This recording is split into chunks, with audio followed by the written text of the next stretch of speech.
Vous arrive-t-il d'avoir votre archer qui dévie sa trajectoire et votre point de contact qui se perd?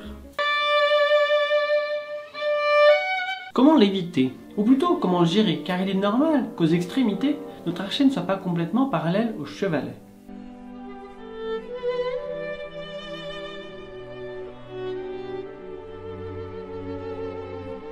Mais bon, peut-être pas autant que ça non plus, disons plutôt comme ça.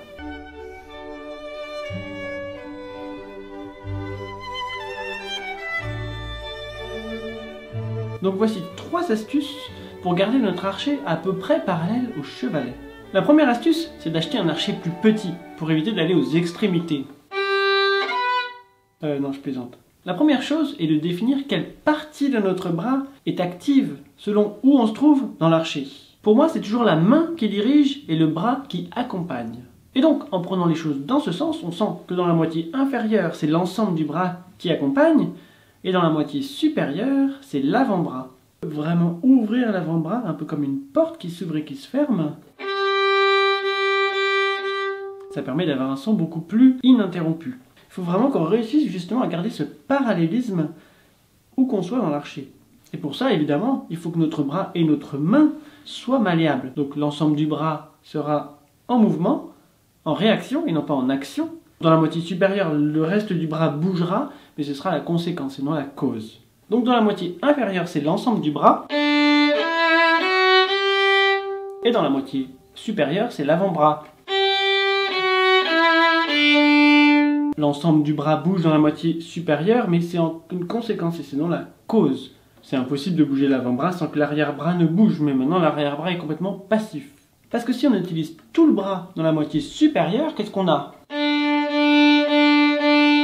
Quelque chose de totalement incontrôlé. Si on utilise l'avant-bras dans la moitié inférieure, qu'est-ce qu'on obtient? Pareil, quelque chose de totalement incontrôlé. Et au milieu de l'archer, c'est l'avant-bras qui est acteur et non pas l'ensemble du bras. Parce que si c'est tout le bras à nouveau, c'est comme un peu si on était en moitié supérieure. Donc là, on est au milieu, mais le milieu, c'est considéré presque la moitié supérieure. Il faut vraiment être à partir d'ici pour considérer que c'est la moitié inférieure. C'est un peu comme la course au relais, l'avant-bras qui passe à l'ensemble du bras, qui repasse à l'avant-bras, et tout ça sans s'interrompre. Donc il n'y a pas d'arrêt. C'est comme dans les courses au relais. On se donne le jalon en courant et non pas à l'arrêt. Parce que si tout est actif tout le temps, ça fait des contre-gestes qui vont finalement complètement nuire à la qualité de notre son et vont nous épuiser. Donc il faut savoir quoi utiliser. Moins, c'est souvent mieux. Et d'ailleurs, si vous voulez connaître les 5 gestes les plus nuisibles au violon, je vous mets le lien dans la description. Que ça vous plaise ou non. Donc là, on a parlé du bras, mais il ne faut pas non plus négliger notre main, ce qui nous conduit au deuxième point. La deuxième astuce, pour bien gérer l'archer, c'est de ne pas négliger la tenue de l'archer. Car si on tient l'archer, justement, on ne tient pas l'archer, mais il est dans notre main. Donc si on le tient, on l'empêche de vivre sa vie, on l'empêche de vibrer, on l'empêche de changer d'angle, et donc on l'empêche de rester parallèle, parce que selon où on se trouve, ça changera beaucoup de choses. Selon où on se trouve dans l'archer, talon, milieu, pointe. C'est à nous d'adapter nos gestes pour que cela reste aussi continu et aussi rectiligne que possible. C'est une bonne chose de commencer en pratiquant avec un miroir pour vraiment vérifier le positionnement du bras, le carré au milieu, et ensuite, une fois qu'on est un peu plus accoutumé à ces nouvelles sensations, eh bien on n'a plus besoin de se regarder dans un miroir pour sentir si on est droit ou pas. Déjà on le voit, et en plus on le ressent. On sait que c'est à peu près là. Si on est comme ça ou comme ça, on va le sentir. Donc après, c'est à nous d'avancer notre épaule, de reculer notre coude, de varier l'angle de l'archer dans notre main. Il y a beaucoup de choses à régler. Chacun a sa morphologie. On ne peut pas vraiment donner de directives précises au millimètre près. Et donc c'est à chacun, selon sa morphologie, de trouver ses propres repères. Donc selon le placement de notre bras, l'archer changera d'angle dans notre main. Vous voyez, entre ça, ça. Donc au talon, il est plus comme ça. Et à la pointe, il est plus comme ça. Donc ça change complètement. Donc il faut que nos doigts le laissent changer et l'aident à changer, un peu comme un surfeur. Selon les vagues, il va changer son positionnement de corps. Il ne va pas juste être droit comme un piquet, sinon il va tomber dès la première vague. Et là c'est pareil, si on est complètement figé, notre archer il va être très rigide et très maladroit. Donc l'angle de l'archer change beaucoup dans notre main, si nous le laissons libre.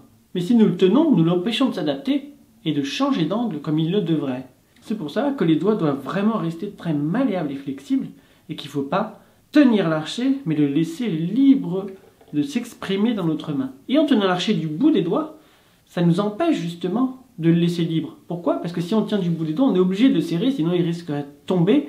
Et donc on est obligé de le serrer et de l'empêcher de changer d'angle. On est très figé. Alors que si on tient l'archet bien dans la main, au niveau de la seconde phalange des 3 doigts, donc celui-là c'est au niveau du bout, là c'est seconde phalange, seconde phalange, seconde phalange. Puis là c'est le bout. Et donc, c'est pas la première phalange, c'est pas non plus la troisième, mais c'est la seconde. Et ainsi, là on a l'archet bien dans la main, on risque pas de le faire tomber, et en même temps, il est libre, on n'a pas besoin de le serrer. Ce qui nous amène au troisième point, qui est de bien gérer le positionnement de chaque doigt sur la baguette. Donc chaque doigt a son rôle, et chaque doigt est interdépendant des autres. Donc ils sont tous liés. Donc ils ne sont pas accrochés, mais ils sont liés. C'est-à-dire qu'ils ont tous un rôle unique dans la main, mais ils sont tous interdépendants. Ils se soutiennent, ils ne s'isolent pas, ils ne s'ignorent pas. Et donc, si on est à la pointe, c'est surtout l'index qui va avoir un rôle pour soutenir l'archet et pour éviter les trous de son. Parce que si l'index ne fait pas son rôle, par exemple si on lève l'index à la pointe, qu'est-ce qu'on va avoir?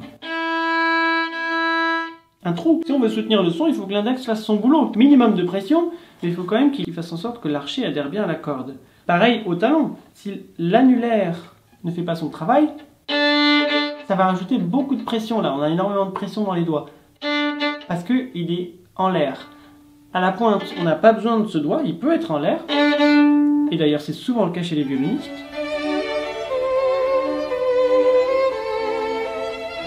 Par contre, au talon, l'index devient inutile. On peut le lever. Et d'ailleurs, on voit beaucoup de violonistes qui le lèvent.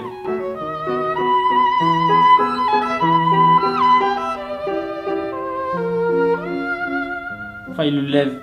C'est pas comme s'il quittait l'archet, mais il bouge, ce qui montre bien qu'il y a une grande fluidité. Et par contre, au talon, l'auriculaire et l'annulaire sont très inutiles. On peut les lever comme beaucoup de violonistes le font. Donc selon où on se trouve dans l'archet, les doigts sont plus ou moins utiles. Le pouce est très utile pour porter l'archet dès l'instant où il n'est pas sur la corde. Mais si on est sur la corde, je peux lever mon pouce. Il n'y a pas de problème. Par contre, quand on est en l'air, c'est plus compliqué. Quand l'archet est posé sur la corde, c'est la corde qui porte l'archet, et non pas notre main. Donc quand l'archet est posé sur les cordes, notre pouce, qui est le doigt antagoniste par rapport aux 4 autres, c'est le seul doigt qui est vers le haut, son rôle essentiel, c'est surtout de varier l'angle de la mèche, l'inclinaison, en roulant avec le majeur, en faisant rouler la baguette.